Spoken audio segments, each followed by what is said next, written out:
We are running a few minutes over time, but I think it's a coffee break. So we are good to take 2 questions from the floor. So anyone would like to ask our speaker for something, for anything? Yeah, okay, please. Dr. Wu. Thank you. I want to ask Surasak, Dr. Surasak. Please come Thank you for your comprehensive biomechanics study to prove your auto validation, your brilliant idea. I like your Philos upside down reverse Philos fixation. But I think for the human shape meeple technique, and in some cases, series they show the 3.5 screw will result in some implant breakage, just like a Korean study. And how about your experience? Do you found some cases with a breakage implant? Thank you. Okay, you mean broken screw or broken implant, right?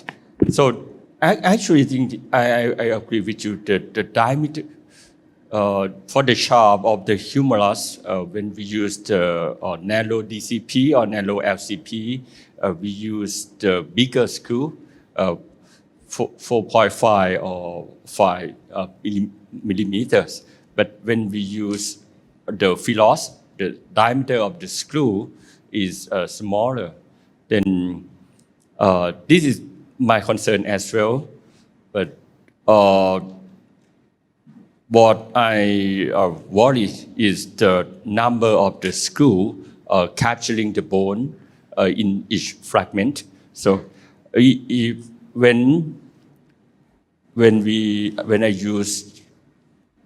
when I need to use just two screw, I mean the 2 screw from the narrow plate to fix the short distal fragment, I really concerned of fixation failure.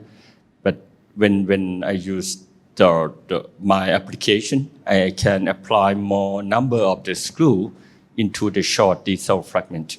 Then in my experience, I still don't have a fixation failure, but I need to, if I do more, I may get this complication.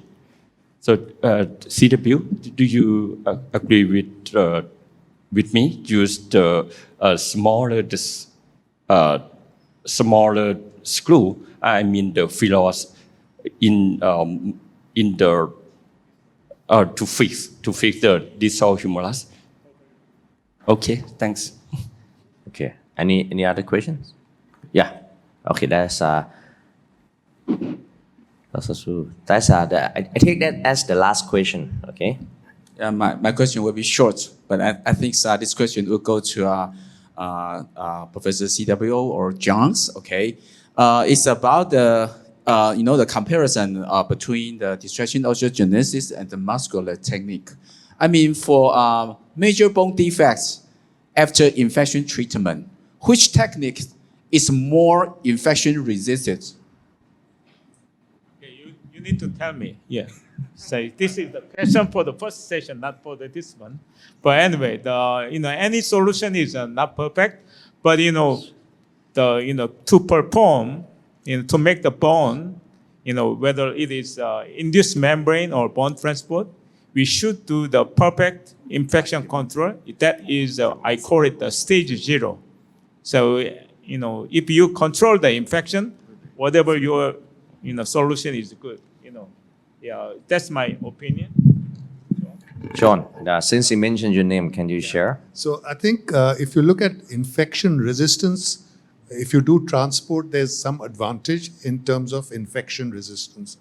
But in terms of convenience, the mascale definitely scores, because if you look at, you just put in a bone graft and then you can walk rather than have a fixator with the transport. But infection resistance, we actually use the transport when the mascale has failed and things like that. So I think infection resistance, the transport definitely has an advantage. Okay. Yeah. Thank you. I mean, because so far I hold the same opinion with John, because we used to reset the whole segment after muscular is get infection again, but we just reset a small chunk of a bone after the distraction osteogenesis is infected again. So okay. Okay. Thank you very much. I think we end this session as the first part of the meal.